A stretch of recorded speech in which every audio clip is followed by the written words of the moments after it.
నేను స్వేచ్ఛగా పుట్టాను. నా గ్రామంలోని విస్తారమైన పొలాల్లో పరుగెత్తే స్వేచ్ఛ, తేట నీటి ప్రవాహాల్లో ఈదే స్వేచ్ఛ, ఆఫ్రికన్ ఆకాశం క్రింద కలలు కనే స్వేచ్ఛ నాకు లభించింది.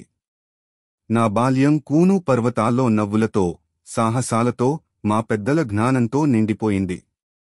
కాని ఈ స్వేచ్ఛ మాయామూగమే. ఒకరోజు నా ప్రజలను బంధించిన గొలుసులను నేను అర్థం చేసుకున్నాను. మరియు వాటిని విచ్ఛిన్నం చేయడానికి నా జీవితాన్ని అంకితం చేశాను. ఫోర్ట్ హేర్ విశ్వవిద్యాలయంలో నేను జ్ఞానం మరియు విజయానికి దారితీసే మార్గంలో ఉన్నానని నమ్మాను. నల్ల జాతి విద్యార్థులు ఉన్నత విద్యను అభ్యసించగల కొన్ని చోట్ల ఇది ఒకటి. కాని ఇక్కడ కూడా అన్యాయం ముసురుగా ఉంది. నా సహ విద్యార్థులు మరియు నేను అన్యాయమైన విధానాలకు వ్యతిరేకంగా నిలిచినప్పుడు మేము శిక్షించబడ్డాం. నన్ను బహిష్కరించారు. ఇది ప్రతిఘటనలో నా తొలి పాఠం. కానీ నేను ఆగను. ఇది కేవలం నా ప్రయాణం యొక్క ప్రారంభం, ఒక ప్రయాణం. ఇది నన్ను జోహన్నెస్బర్గ్కు, పోరాట హృదయానికి మరియు నా విధికి తీసుకెళ్ళింది. జోహన్నెస్బర్గ్ అవకాశాల నగరమేగాని అంతే లోతైన అన్యాయాల నగరము ఉంది. ఇక్కడే నేను ఆఫ్రికన్ నేషనల్ కాంగ్రెస్లో చేరి యువజన సంఘాన్ని స్థాపించడంలో సహాయపడ్డాను, ఎందుకంటే యువత భవిష్యత్తును మారుస్తుందని నేను నమ్మాను. నా స్నేహితుడు ఒలివర్ టాంబోతో కలిసి దక్షిణాఫ్రికాలో మొట్టమొదటి నల్ల జాతి న్యాయ సంస్థను ప్రారంభించాం, వాణ్ణి కోల్పోయిన వారికి న్యాయం కోసం పోరాడటానికి. కాని చట్టపరమైన పోరాటాలు సరిపోలేదు. వీధులు మనలను పిలిచాయి. నిరసనలు పెరుగుతున్నాయి. ప్రజలు లేచారు. అప్పర్థైట్కు వ్యతిరేకంగా పోరాటం ప్రారంభమైంది. ప్రిటోరియాలోని కోర్టు గదిలో నేను మాట్లాడేందుకు లేచినప్పుడు నిశ్శబ్దం అలముకుంది. నా స్వరం ఢంగా, నా మాటలు అచంచలంగా నిలిచాయి. నేను స్వేచ్ఛ కోసం ఒక దీర్ఘమైన మార్గాన్ని నడిచాను. ఇది నా ప్రాణాలను అర్పించడానికి కూడా సిద్ధంగా ఉన్న ఓ మహత్తరమైన ఆదర్శం. సమానత్వాన్ని కోరిన నేరానికి నాకు జీవిత ఖైదు విధించబడింది. కాని వారు నా శరీరాన్ని బంధించగలిగినప్పటికీ నా సంకల్పాన్ని మాత్రం ఎప్పటికీ నిర్బంధించలేరు. స్వేచ్ఛ కోసం పోరాటం నాతో ముగిసిపోదు. రోబెన్ ద్వీపం 27 సంవత్సరాల పాటు నా ఇంటిగా మారింది. గోడలు మందంగా, గస్తీలు కఠినంగా మరియు పని శ్రమగా ఉండేది.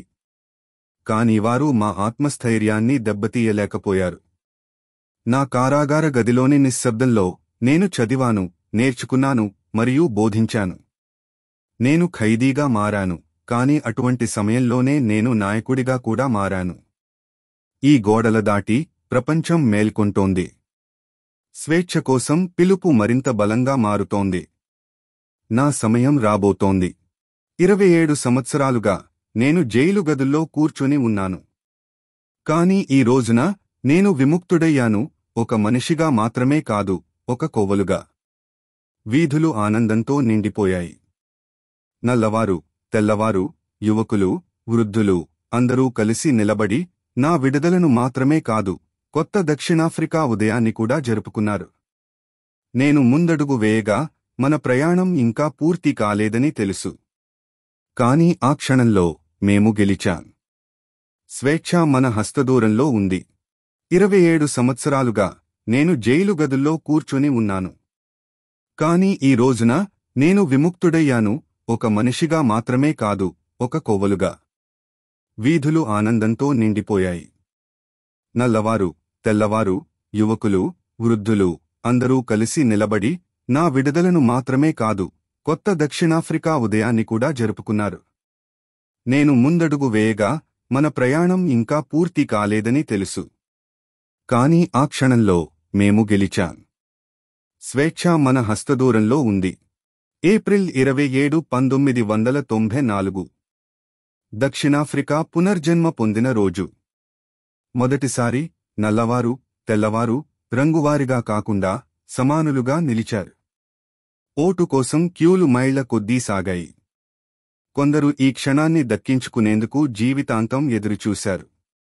నేను నా ఓటు బ్యాలెట్ బాక్స్లో వేసినప్పుడు అది ఓటు మాత్రమే కాదని నాకు తెలుసు. అది న్యాయం. అది స్వేచ్ఛ. ఫలితాలు వచ్చినప్పుడు నేను గెలిచినవాడిగా కాకుండా ఈ విముక్తి పొందినట్టు అనిపించింది. మే 10, 1994. దక్షిణాఫ్రికాకు కొత్త ఉదయం.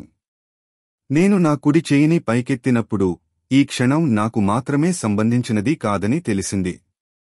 ఇది మనకంటే ముందు తరాలకు చెందినది. వారు పోరాడారు, బాధపడ్డారు, త్యాగాలు చేశారు. ఇది మన తరువాతి తరాల కోసం. వారు ఒక స్వతంత్ర దేశాన్ని ఎప్పటికీ వారసత్వంగా పొందుతారు. ఈ అందమైన భూమి ఒకరి చేతిలో మరొకరు అణచివేతకు గురయ్యే రోజుల్ని ఇకపై ఎన్నడూ చూడకూడదు. ఆకాశం రంగులతో ప్రకాశించింది మరియు ప్రజలు, నల్లవారు, తెల్లవారు ఒకటిగా నిలబడి చివరికి ఒక స్వేచ్ఛా సమాజంగా మారారు. దక్షిణాఫ్రికా చాలా కాలంగా విరిగిపోయి ఉంది. మన గతం కఠినమైనది, బాధతో నిండింది. కాని మన భవిష్యత్ భిన్నంగా ఉండగలదు. నిజమైన స్వేచ్ఛ కేవలం చట్టాల్లోనే కాకుండా మన హృదయాల్లో ఉండాలని నాకు తెలుసు. అందుకే ఒకప్పుడు మనకు వ్యతిరేకంగా నిలబడ్డ వారిని నేను చేరుకున్నాను. ఎప్పటికీ విభజనకు చిహ్నంగా భావించబడిన స్ప్రింగ్బోక్స్ రంగులను నేను ధరిస్తూ మనం ఒక్కటని చూపించాను. నా సహోదర దక్షిణాఫ్రికీయులను క్షమించమని కోరాను. ఎందుకంటే మనం మరిచిపోయినందుకే కాదు, మనం కలిసి ముందుకు సాగడానికి సిద్ధంగా ఉన్నామని చూపించడానికి. నెల్సన్ మాండేలా అధ్యక్ష పదవి నుంచి విరమించుకున్నా ఆయన లక్ష్యం ఎప్పటికీ ముగియలేదు. ఆయన న్యాయం కోసం, విద్య కోసం, మానవత్వం భవిష్యత్తు కోసం పోరాడారు. ఆయన స్వరం మిలియన్ల మందికి ప్రేరణగా మారింది.